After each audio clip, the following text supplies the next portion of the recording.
E são muitos os cientistas, mesmo não religiosos, que afirmam categoricamente não acreditar nos postulados evolucionistas do neodarwinismo. Aliás, você já ouviu falar do movimento chamado Dissidência Científica de Darwin? Trata-se de um movimento mundial inaugurado em 2001 pelo Instituto Discovery dos Estados Unidos, que reúne centenas de cientistas do mundo inteiro, dos mais diferentes países e categorias, mas que afirmam unanimemente, sem dificuldade alguma, a sua discordância pública da teoria do evolucionismo. A lista dos afiliados, atualizada anualmente, já possui mais de 700 cientistas, todos com doutorados na área de química, física, biologia, medicina e áreas afins, que publicamente declaram o seguinte: nós somos céticos em relação às alegações de que as mutações aleatórias e a seleção natural podem ser responsáveis pela complexidade da vida. Seria importante que se encorajasse um estudo mais minucioso das evidências apresentadas em favor da teoria darwinista.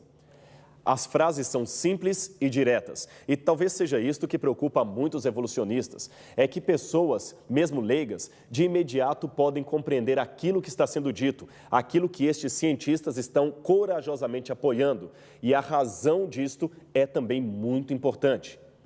A publicação desta lista na internet incomodou tanto que a reação foi imediata. Em 2006, por exemplo, o escritor de ciências do jornal The New York Times, Ken Chiang, escreveu um artigo argumentando que poucos biólogos, mas muitos evangélicos, haviam assinado a petição contrária a Darwin. Mas a sua acusação acabou revelando-se como falsa. O Instituto Discovery não tem ligação alguma com qualquer religião e mais de 70% dos cientistas afiliados no movimento não possuem qualquer religião e grande parte deles nem se dizem criacionistas. A sua discordância, portanto, não é motivada por fatores religiosos, mas pelo simples fato de admitirem profissionalmente que o evolucionismo é uma teoria repleta de problemas científicos. Dentre os signatários da lista estão muitos professores ou pesquisadores em importantes universidades e instituições de pesquisa ao redor do mundo, tais como o Instituto de Tecnologia de Massachusetts, o Instituto Smithsoniano de Washington, a Universidade de Cambridge, a Universidade da Califórnia, em Los Angeles, a Universidade da Califórnia, em Berkeley, a Universidade de Princeton, a Universidade da Pensilvânia, a Universidade Estadual de Ohio, a Universidade da Geórgia e a Universidade de Washington.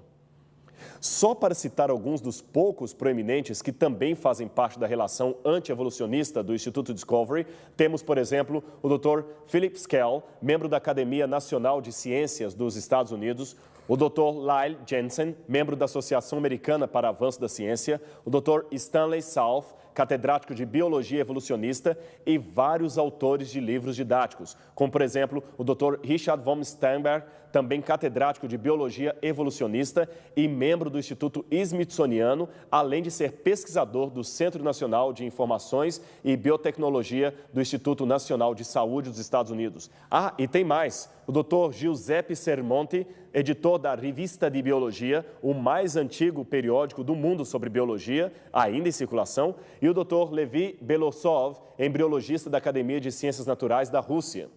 Viu como o evolucionismo está longe de ser um consenso? Mas por que isto não é tão divulgado pelos meios de comunicação em massa? Bem, das muitas respostas que se poderia dar, esta assinada pelo matemático e filósofo Dr. David Berlinski, um dos signatários originais da lista e pesquisador do Centro de Ciência e Cultura do Instituto Discovery, parece ser muito bem apropriada. Ele diz o seguinte: a teoria da evolução de Darwin é o grande elefante branco do pensamento contemporâneo. Ela é volumosa, quase completamente inútil e objeto de veneração supersticiosa. De fato, terminar com uma ideia que se tornou dogma não é um exercício nada fácil.